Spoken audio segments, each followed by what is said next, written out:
आज पूरे भारत में 75वां स्वाधीनता दिवस मना रहे हैं। इसी कड़ी में धर्मोद्योग बुद्ध विहार श्रीनगर में हम लोग भी मनाने जा रहे हैं। आज के इस कार्यक्रम के हमारे chief guest Shri OP Gautam ji हैं।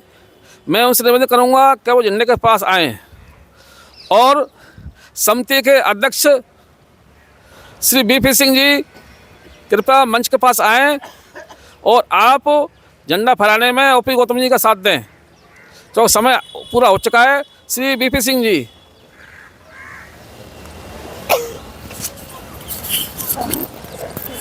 मैं आज के इस अवसर पर श्री सरवन सिंह जो हमारे रिटायर्ड अधिकारी हैं, फेज 2 से आते हैं, मैं निवेदन करना चाहता हूं कि वो आएँ और 2 मिनट में अपने विचार व्यक्त करें।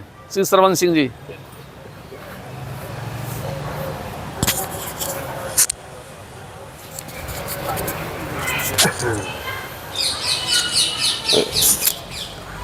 समिति के अध्यक्ष महोदय एवं सभी पदाधिकारीगण बुद्ध विहार के, आज जो 75वां स्वतंत्रता दिवस हम मना रहे हैं, सभी के लिए सभी उपासक उपासिकाओं को मैं शुभकामनाएं देता हूं।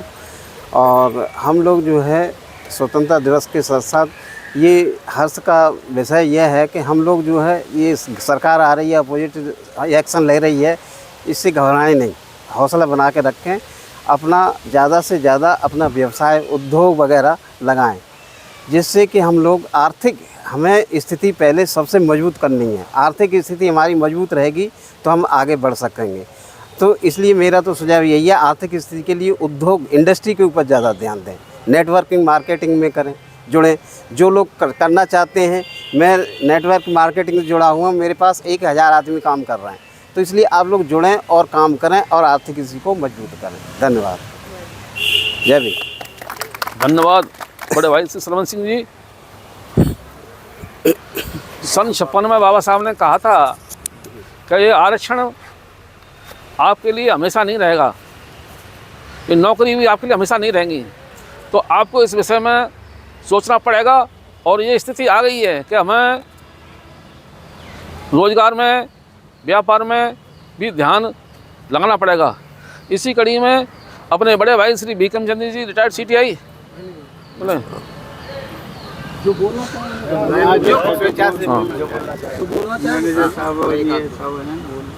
बोलेंगे कोई बोलोगे आप? मत करो, वीडियो वो तो बोलेंगे बीच में काटना पड़ेगा। हाँ, श्री आज के हमारे जो है चीफ गेस्ट हैं श्री ओपी गौतम जी, श्री निवेदन करूँगा कि वो आएँ और अपने विचार रखें।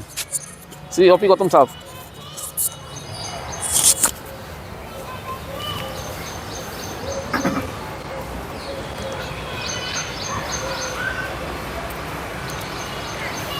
इस 75वें स्वतंत्रता दिवस के वर्षगांठ पर सभी देशवासियों को हार्दिक शुभकामनाएं।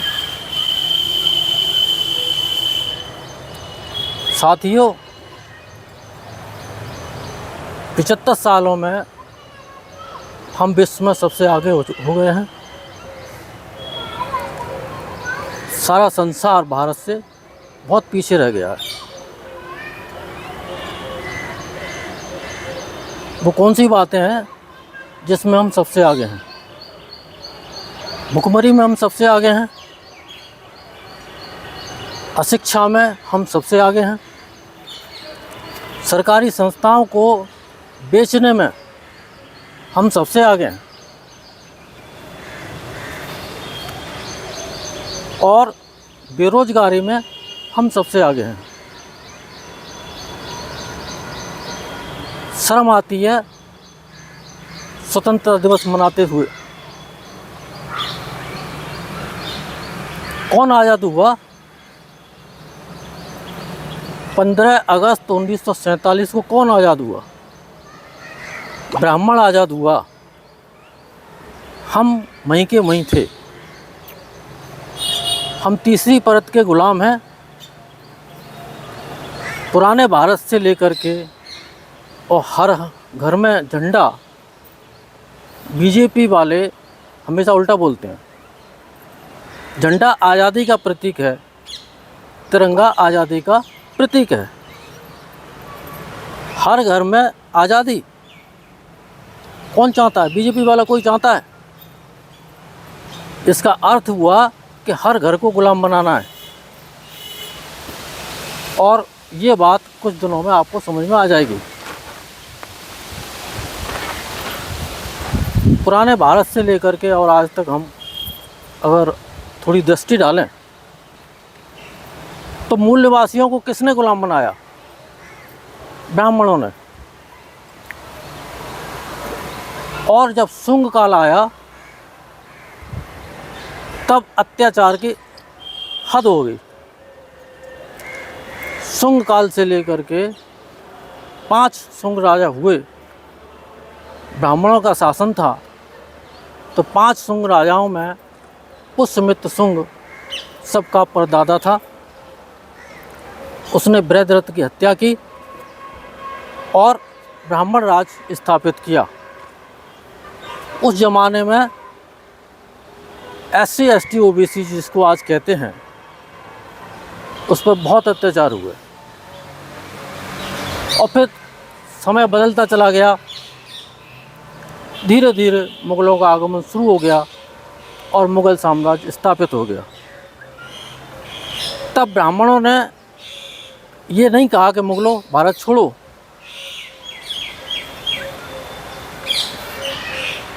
और मुग़लों से आमना सामना करने की ब्राह्मणों की औकात भी नहीं थी। क्योंकि ब्राह्मण संख्या में बहुत कम था। बहुजन समाज के लोग ब्राह्मणों का साथ क्यों देते? क्योंकि वो तो उसके अत्याचारों से त्रस्त थे।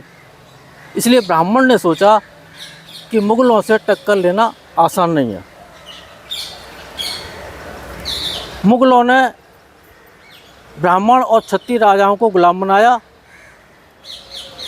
और बहुत से दलित वर्ग के लोग मुसलमान धर्मों में चले गए, क्योंकि वहाँ उनको थोड़ा आरामदायक महसूस हुआ।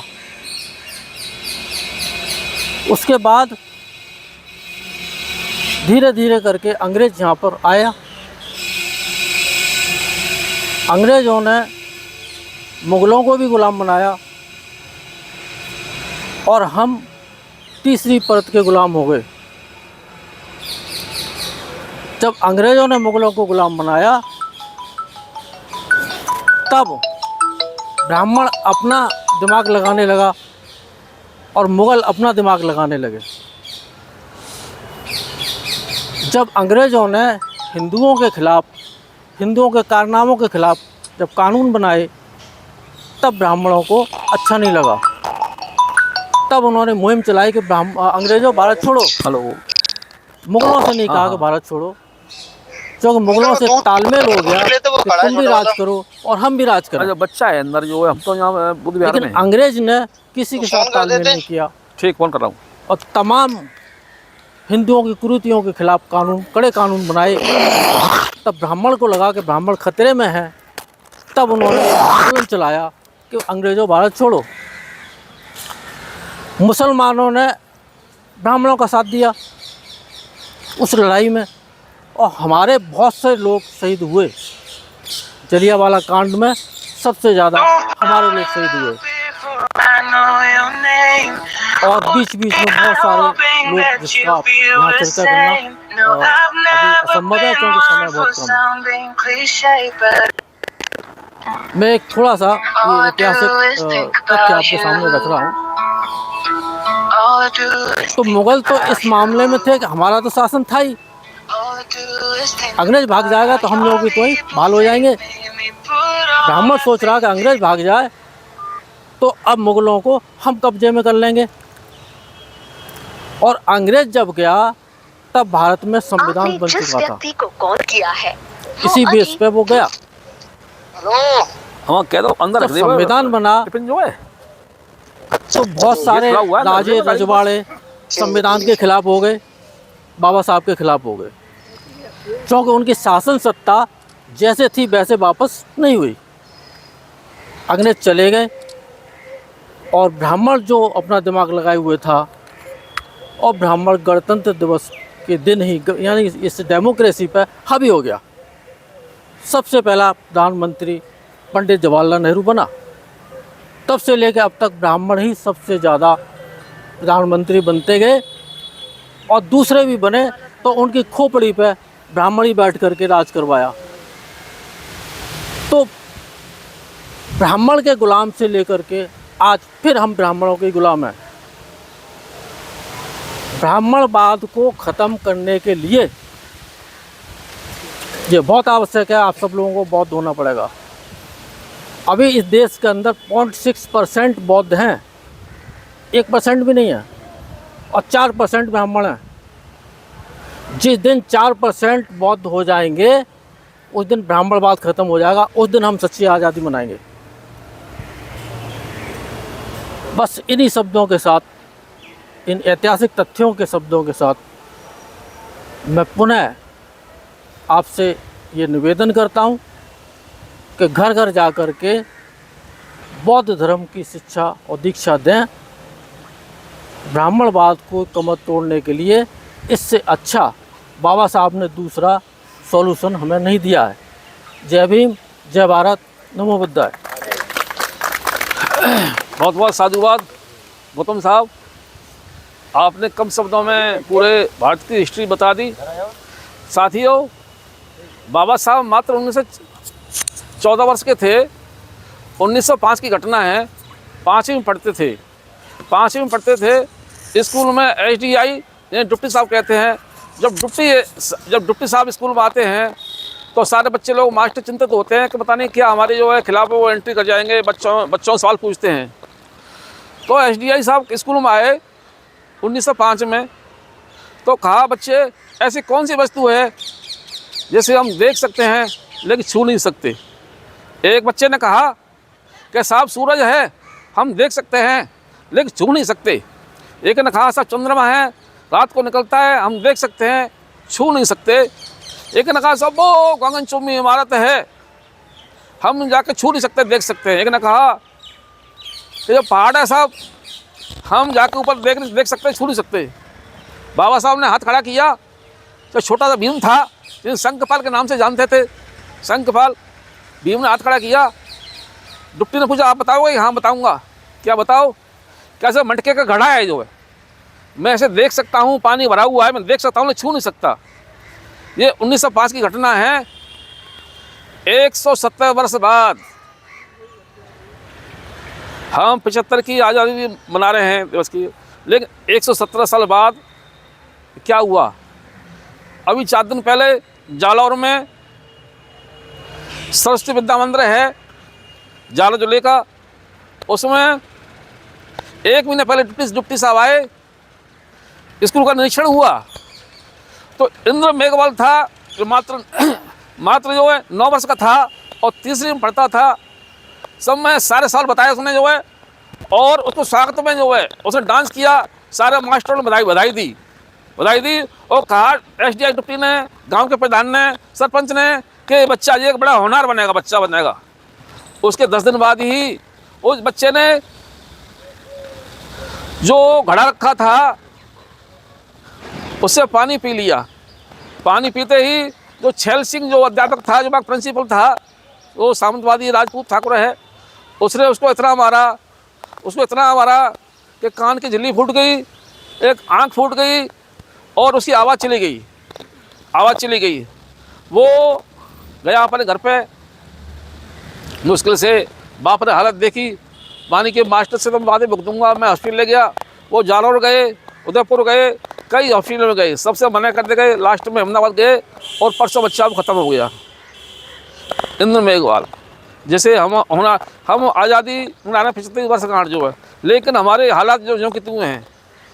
आज़ादी का हमसे महोत्सव क्या है मैं बताता हूँ आपको। जो है परसों पेपर में आई थी, इंडिया का सबसे ऊंचा मंदिर वृंदावन बनेगा, जिसका बजट है 700 करोड़। 700 करोड़ बजट है, इंडिया का सबसे ऊंचा मंदिर बनेगा।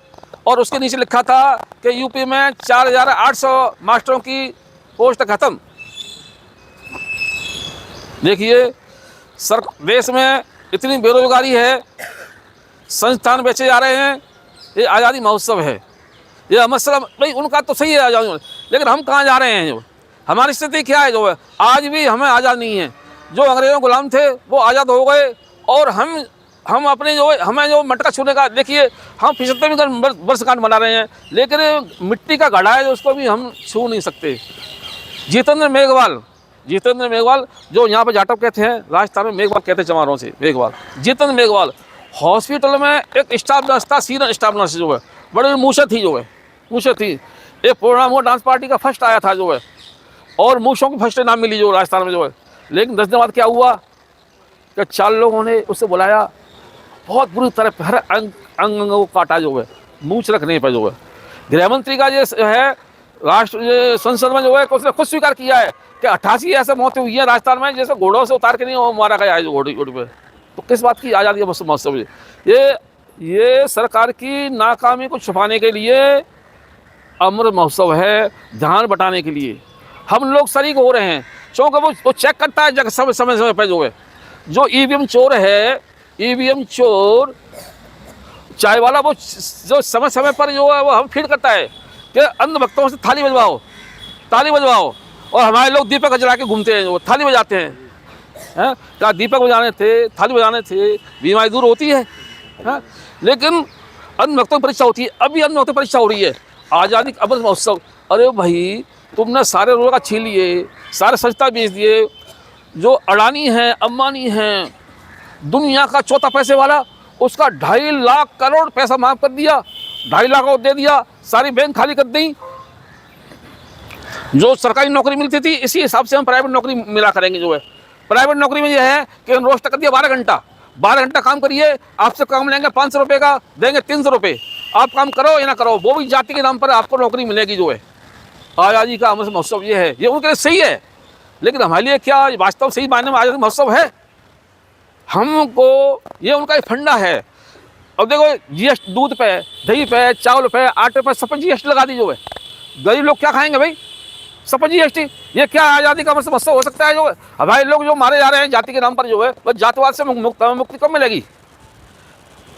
देश आज़ाद हो गया, 26 जनवरी 1950 को बाबा साहब ने संविधान लागू कर दिया, वो तो कर गए, लेकिन बाबा साहब मालूम था कि लुटेरे हैं या नालायक हैं जो है, ये आपको सुख से नहीं रहने देंगे।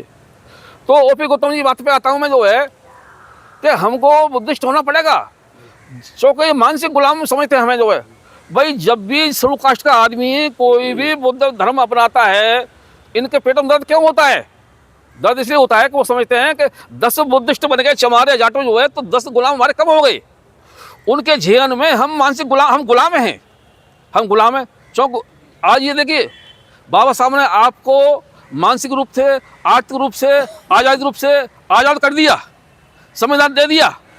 आप इच्छा अनुसार धर्म अपना सकते हो, इच्छा अनुसार कपड़ा पहन सकते हो, इच्छा अनुसार मकान बना सकते हो, इच्छा अनुसार रोजगार अपना सकते हो। लेकिन आज भी काल्पनिक देवी देवता तुम्हारे घर में प्रवेश कर रहे हैं। अपनी बेटी का तुम जो भीगे में सोते हो, बेटी को जो बेटा को जो सुख के सुलाते हो, लेकिन उसका नामकरण पंडित करेगा। शादी की डेट जो है, जो बहू आएगी हमारी पीढ़ी चलेगी, उस शादी की पंडित रखेगा जो है।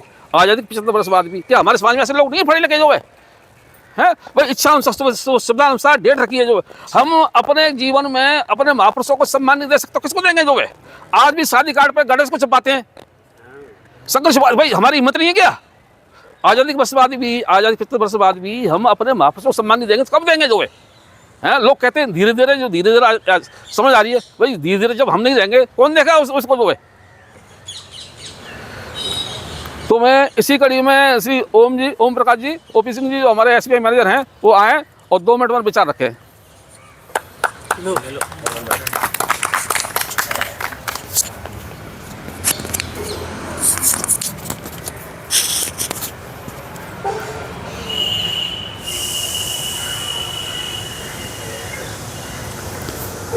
नमो जय भीम, नमो बुद्धा।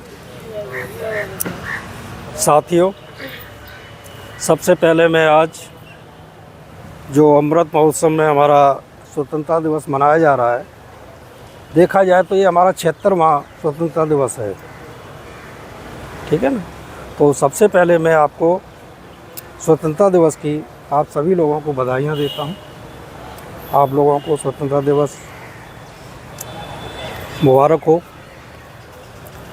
रही बात दोस्तों, अभी कई वक्ताओं ने हमारे विचार रखे हैं,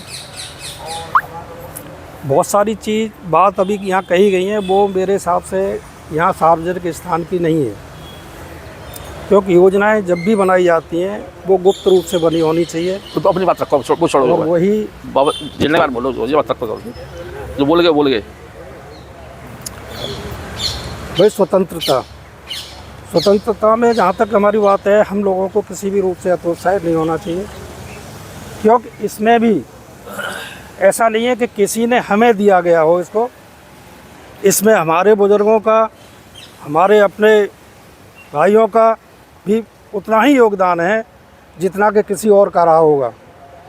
इसलिए हमें स्वतंत्रता प्राप्ति पे और प्रसन्न होने के लिए आपके पास पूरा मौका है।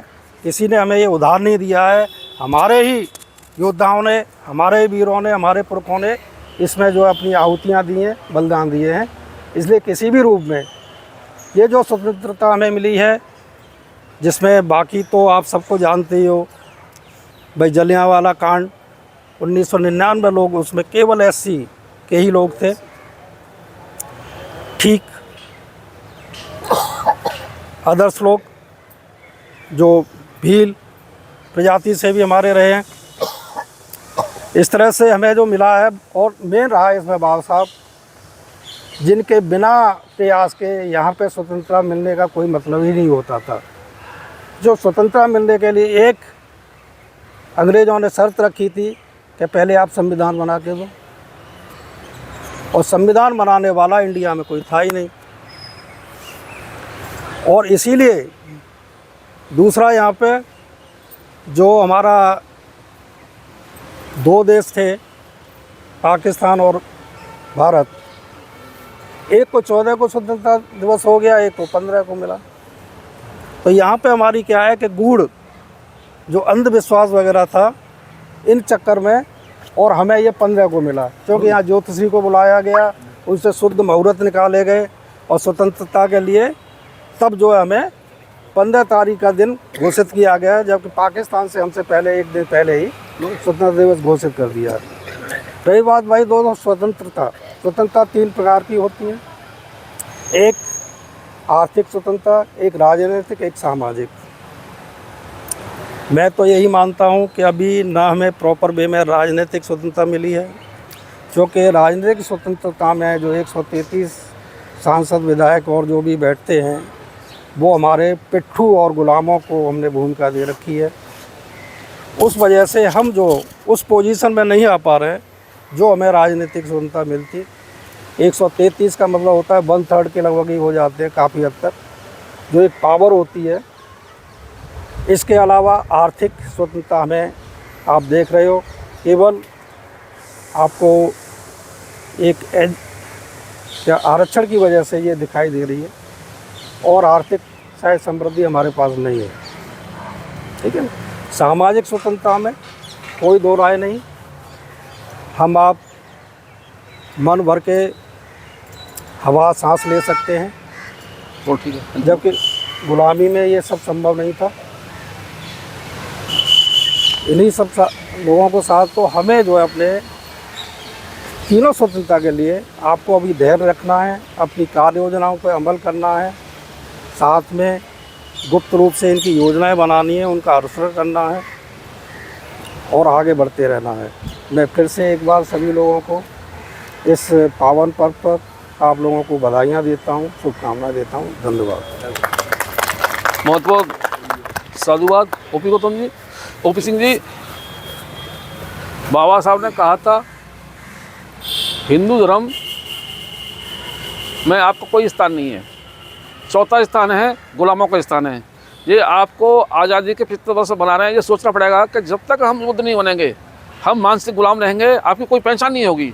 आपकी अब पिटते रहोगे, मरते रहोगे, आपकी आवाज़ दिल्ली से, आपकी आवाज़ इंडिया से बाहर नहीं जाएगी। जिस दिन बुद्धिस्ट बन जाओगे आप, जो है आपकी आवाज़ इंटरनेशनल पूरी दुनिया में आपकी आवाज़ जाएगी। मानसिक गुलामी से मुक्त होंगे जो है, और सही मायने में आप सही आज़ाद होंगे जो है।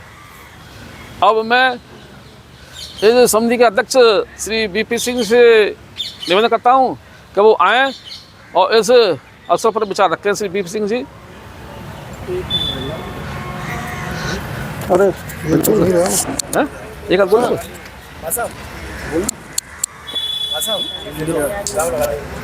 हाँ जी, बोल दो तो। शुभकामनाएं।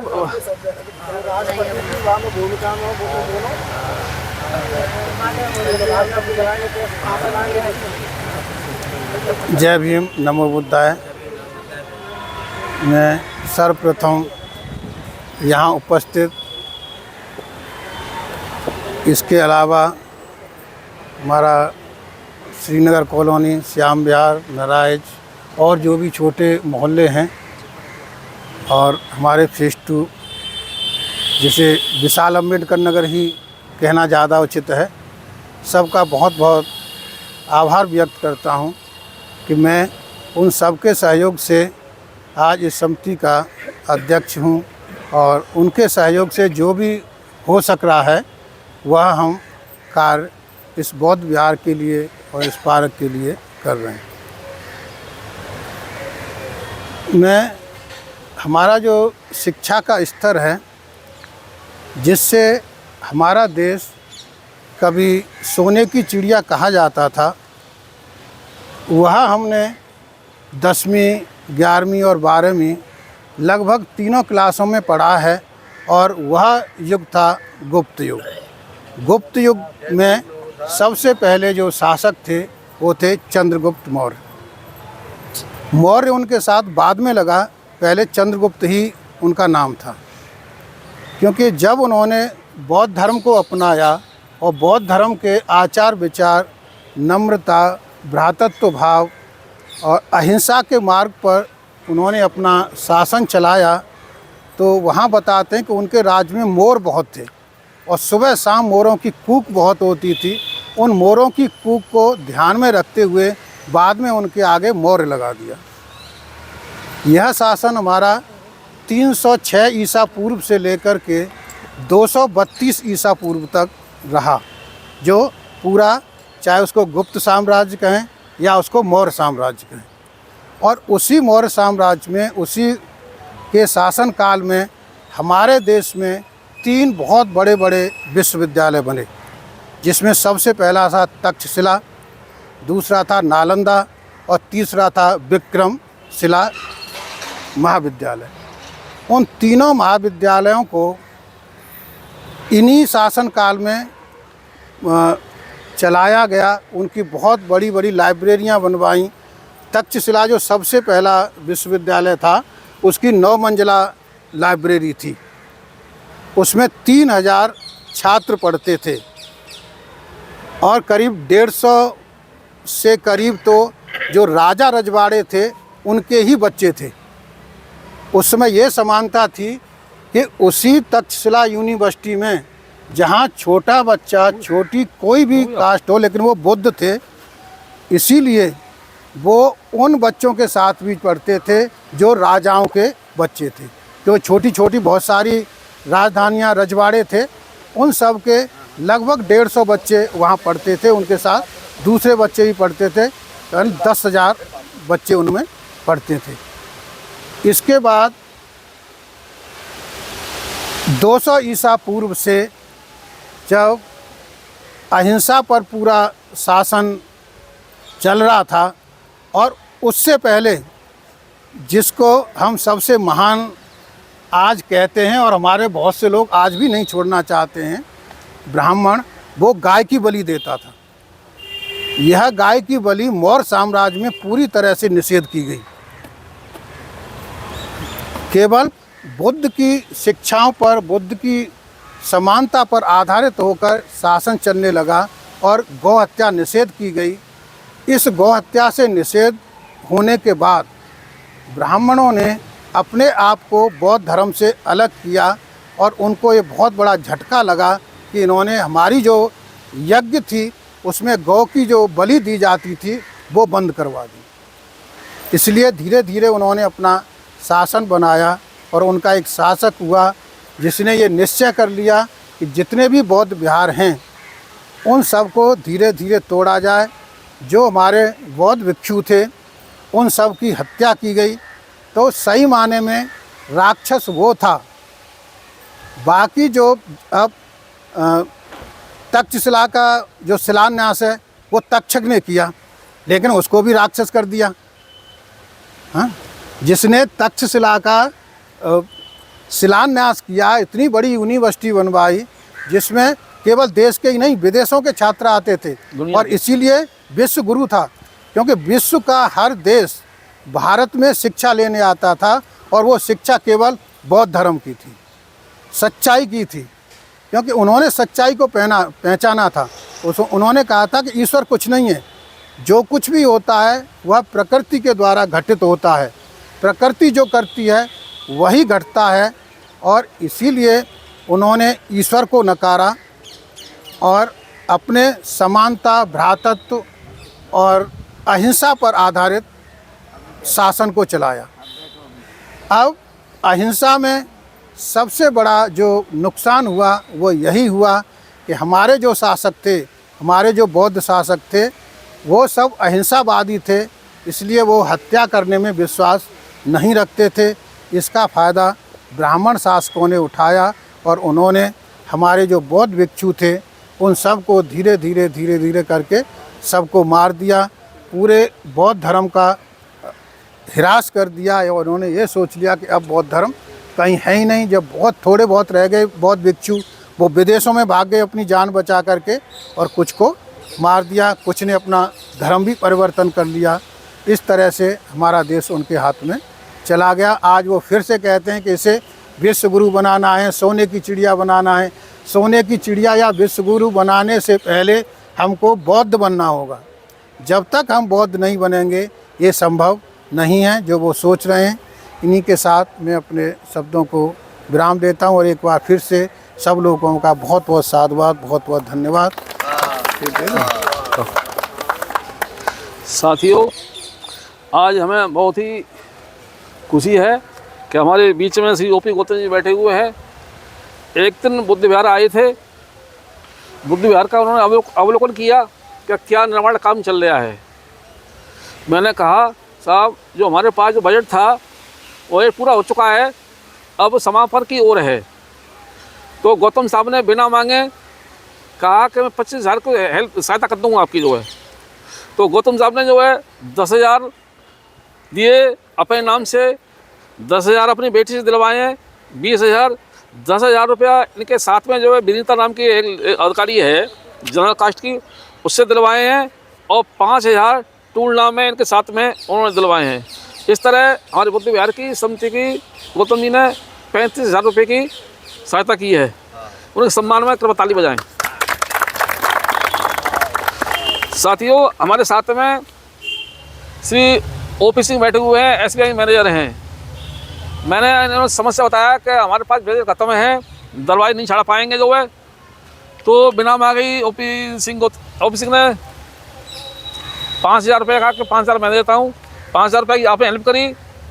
जब बिमल जी को बताया, हरिगौतम बिमल जो बैंक के मैनेजर हैं, मैंने हमारे यहाँ सामने समस्या आ रही है, जो हमारा जो सपना था पूरा नहीं हो पा रहा है, और बीच में ही हमारी रुकावट आ गई है पैसे की जो है। तो उन्होंने कहा कि वही ठीक है, मैंने आपकी हेल्प नहीं करी जो है, चलो मैं 5,000 रुपया भेज देता हूँ। तो 5,000 रुपये उन्होंने हेल्प करी। ये फरुखाबाद में मेरे फेसबुक दोस्त हैं, वो इंजीनियरिंग कॉलेज में प्रिंसिपल हैं। तो मैंने कहा ऐसे तरह बुद्ध विहार बना रहे हैं, निर्माण काम चल रहा है, बजट खत्म हो गया, कुछ भेज दो। केवल जानता नहीं, मैं फेसबुक में दोस्त हैं। तो बोले कि भाई मैं कितना भेज दूँ। मैंने आपकी इच्छा, कि मेरी इच्छा तो 1 लाख रुपए की है, लेकिन मैं इस समय नहीं भेज सकता, तो मैं 2,000 5,000 भेज दो। तो उन्होंने 2,000 भेज दिया। चलो वो भी हमारे शर्माते हैं जो है। तो इस अवसर पर हमारे अध्यक्ष महोदय समिति के लोग श्री गौतम जी को बधाई के रूप में ये लेटर देंगे। श्री गौतम जी आए मंच पे, श्री ओपी गौतम साहब।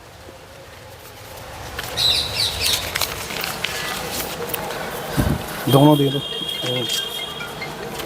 एक और ये भी दे दो, अनुकुमार चलो दे दो। अच्छा, उन वाला भी दे दें, टूंडर वालों का। हाँ दे दे, अब दे देंगे। चलो ये दे ऊपर वाला। इधर आओ, इधर, हाँ इधर करो, इधर इस साइड में। आज खड़े आप लोग खड़े हो, साथ खाने खड़े आओ करो। हाँ यहाँ पे खड़े आओ, आ जाओ आ जाओ आ जाओ आ जाओ आ जाओ। आपकी गिर गई। हाँ दो आते दो मुझे आते। बहुत बहुत बधाइयाँ आपको। हाँ जी तो दूसरा ले लो जो है।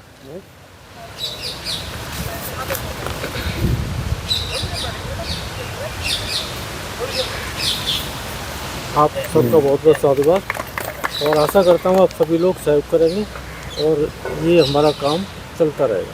बहुत बहुत साधुवाद गौतम साहब। अब हमारे साथी हैं जो इस समिति के सदस्य भी हैं, श्री ओपी सिंह बैंक के मैनेजर। आपने 5,000 रुपये हेल्प करी है, समिति के लोग आपका हार्दिक स्वागत करते हैं। हाँ जी आप आओ जाओ जरा ठीक है।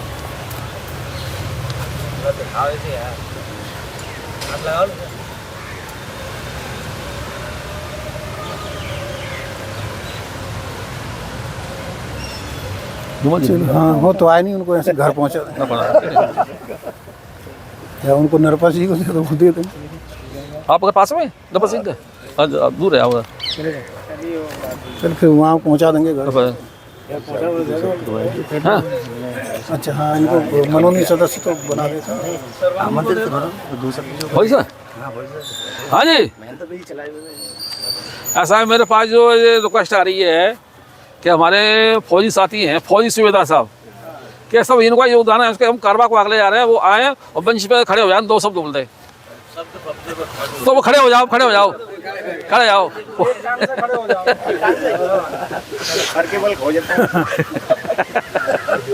काफी लोग डिमांड आ रही है। ठीक है साहब, मैंने पहले पूछ लिया था जो है। सही नहीं है हमारे पास।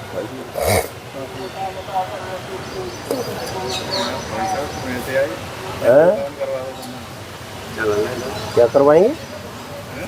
कुछ बोल गए।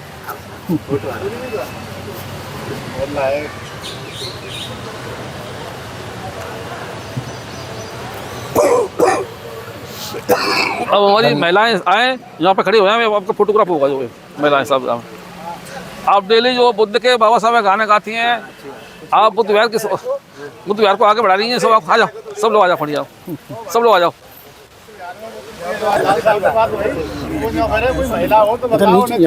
और नजदीक हो जाओ, नजदीक और आप थोड़ा आगे चले जाओ आप जो है। तो और नजदीक हो टच और थोड़ा टच टच और जो पूछा फोटो आया सबका जो है। उधर देखो, उधर देखो, हाँ उधर। बाबा साहेब, बाबा साहेब, बाबा साहेब, भारतीय संविधान की जय हो।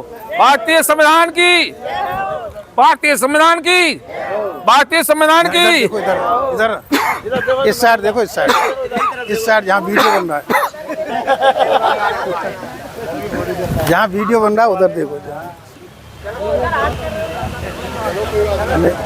वो YouTube पे जाएगा, चैनल पे जाएगा। बाबा साहेब, बाबा साहेब, बाबा साहेब, बाबा साहेब। हटने दो।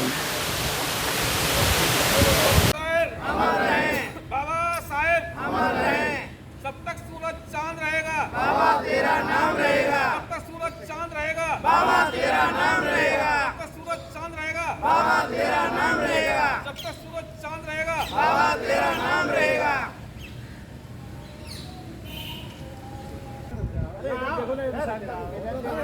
अब सामूहिक हो जाओ, चलो चलो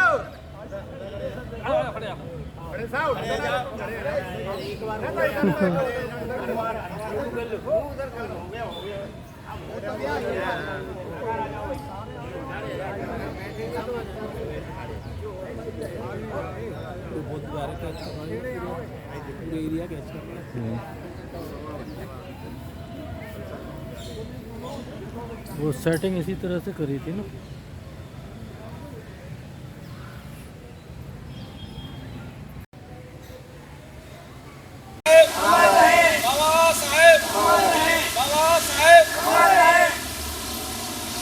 जब तक सूरज चांद रहेगा, बाबा तेरा नाम रहेगा। जब तक सूरज चांद रहेगा, बाबा